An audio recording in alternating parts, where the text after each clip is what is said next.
Welcome to the Real News Network. I'm Paul Jay in Washington. And in Washington, what people are calling the not-so-super committee is deadlocked over how to cut $1.2 trillion from the deficit. Beginning in 2013, over that following decade, is what they were supposed to have accomplished.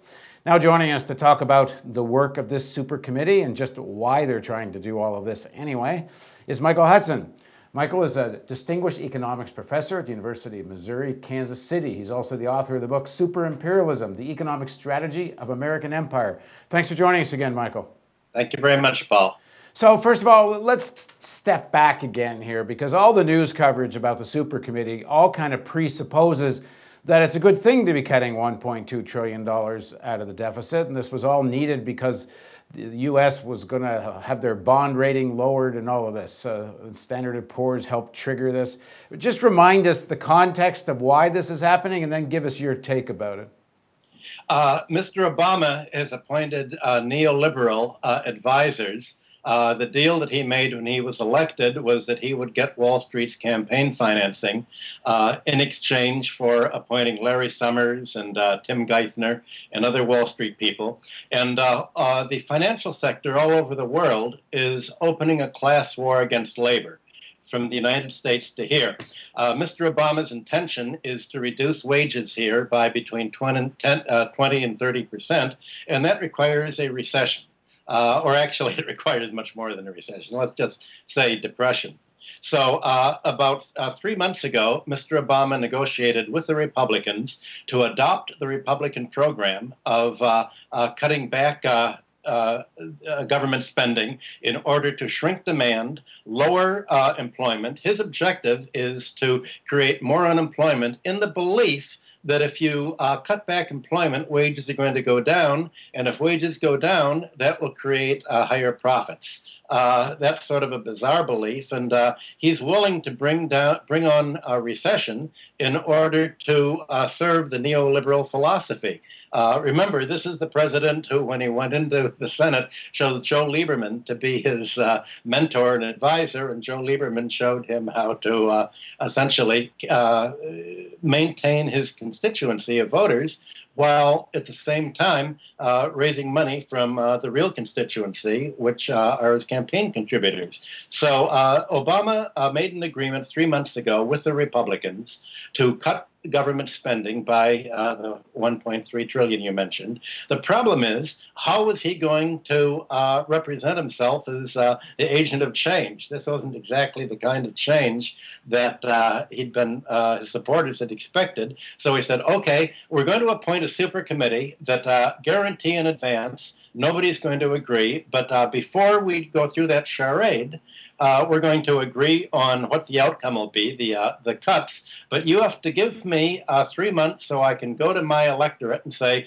boys, we've got to raise wages, we've got to inflate the economy, we've got to talk all about jobs. Please, won't the committee that I've appointed please reach an agreement instead of not agreeing and ending up with the settlement that I negotiated with them all the time. So what's happened is exactly what he negotiated 3 months ago. Everything's on schedule, but Mr. Obama's been able to come out and try to blame all of this on Congress as if somehow it's Congress's fault rather than his fault for appointing the super committee to begin with.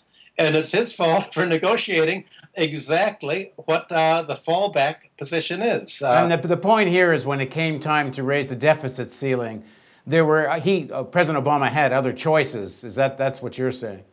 Sure, he could have just ignored it. Of course he had choices. He had choices at the time he came into office. Remember, he could have done just about everything. The whole country was behind him to change things. They voted for him because he said he was for change, and the change they wanted was away from the Bush-Cheney scenario, and instead what you have with Obama is Bush-Cheney on steroids.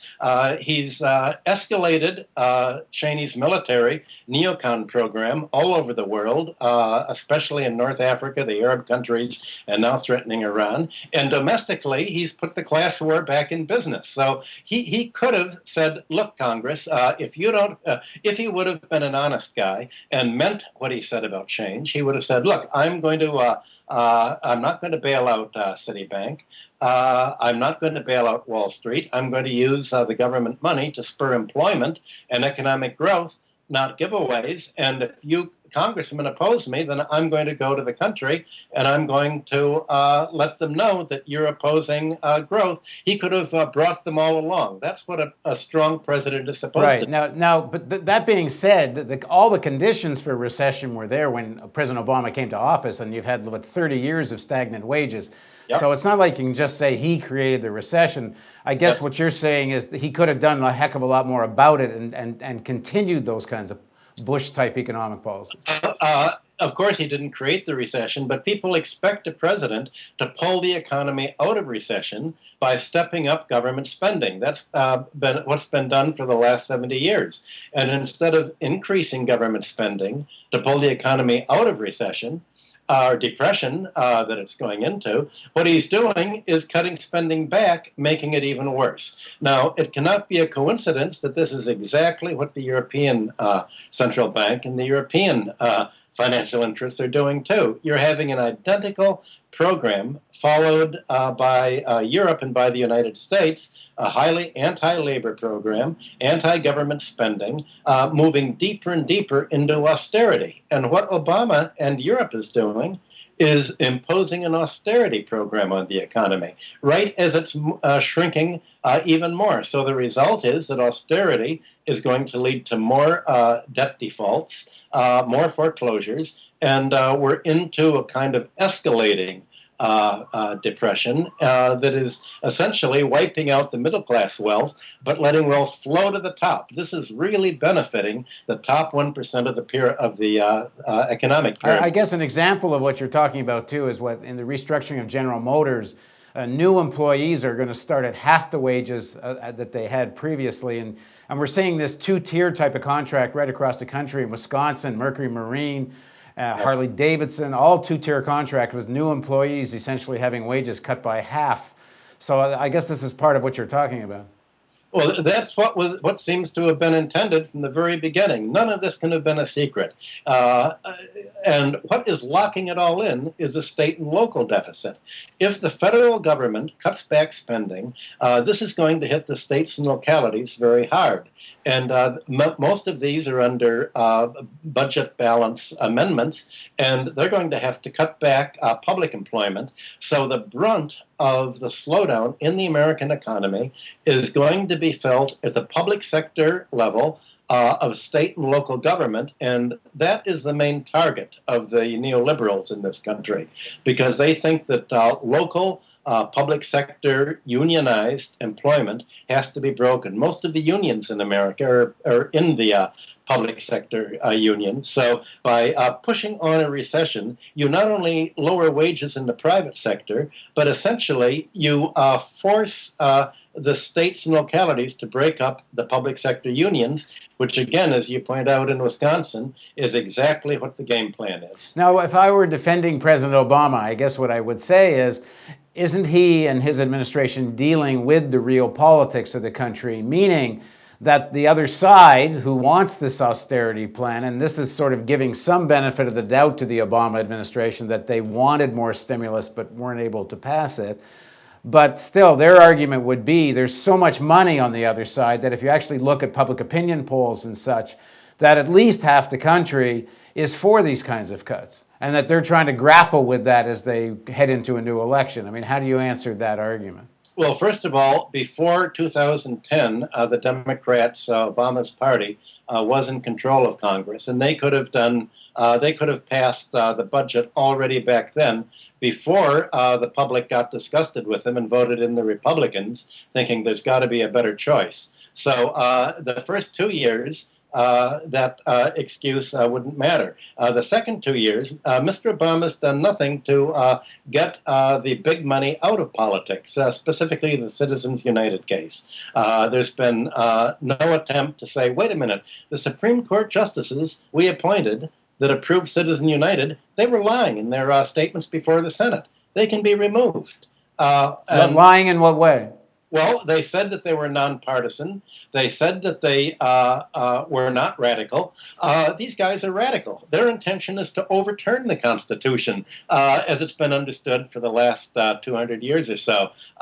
They are essentially advocates of the right wing, the Roberts Court, and the people that have been appointed that are the majority now in the court. You can do what Roosevelt did. You can say, look, either you guys are going to resign, or I'm going to expand the court and appoint new justices. There are all sorts of tactics that have been supplied, or you can pass an amendment. Getting the big money out of politics. The fact is, Mr. Obama is the single major beneficiary of big Wall Street money in politics because the money's going to him. So the last thing he wants to do, really, is to get the big money out of politics. He's going with the flow, not fighting the flow. So super committee looks like they're not going to come to any agreement, and then supposedly there's going to be this trigger that kicks in 2013, with 50% cuts on the military security side, 50% on the social program side. What do you make of this? Do you think we'll ever see the light of day where there actually are such cuts on the military side? No. I think that you'll notice that it's all to begin after the new election. I think the new incoming government and Congress are going to say, wait a minute, given the fact that I think Mr. Obama is going to do what presidents often do to win a second term, they're going to escalate military things abroad. There's going to be an October surprise probably in 2012, and the October surprise is going to be another American military escalation that usually mobilizes voters in favor of the existing president, saying you've got to rally behind the state. And that's going to bring in a kind of militarized Congress. And whoever is president, probably Obama again, is going to say, wait a minute, you can't let the military down now, just as we're involved in a huge new conflict in the Near East and Africa and even in Latin America. He's escalating absolutely everywhere, all over the world.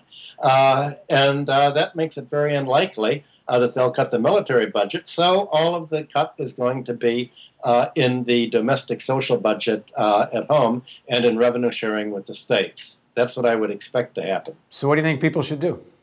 I don't know what they can do. They can realize they've been fooled. They can say what the Irish do: fool me once, shame on you; fool me twice, shame on me. I think most people that you're talking about why the whole Occupy Wall Street movement has gained momentum. It's a discouragement with the political process as much as with the economic process. I don't see what can be done without either a third party, and I don't see that coming out right now. I think that there's a feeling of powerlessness through the whole U.S. economy, and the fact that the economy and politics have been hijacked by Wall Street. All they can do is diagnose the problem and come out with a cure that is systemic. In other words, they say, look, you can't, the situation is so bad, you can't just change a few parts of it technically. You've got to change the whole system, and it's going to take perhaps a constitutional amendment or set of amendments. It's going to take change in the tax system to restore progressive taxation. It's a really, really big change, and this is a change that's going to take a generation to fight for. It can't be fixed in a single election. It can't be fixed in a single year. The rod is going too high, and Wall Street and the upper 1% feel strong enough now that they say, okay, we can open the war against you. As Warren Buffett said, there is a class war and we're winning it. And they're saying now is the time that we can really lock it in.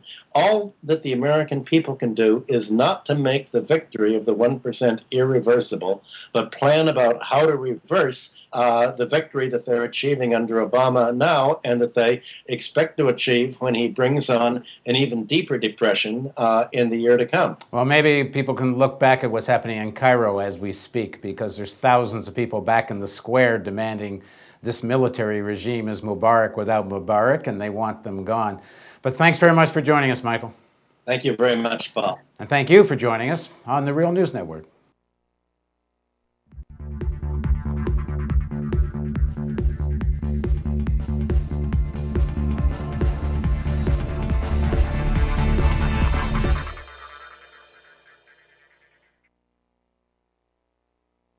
Good, my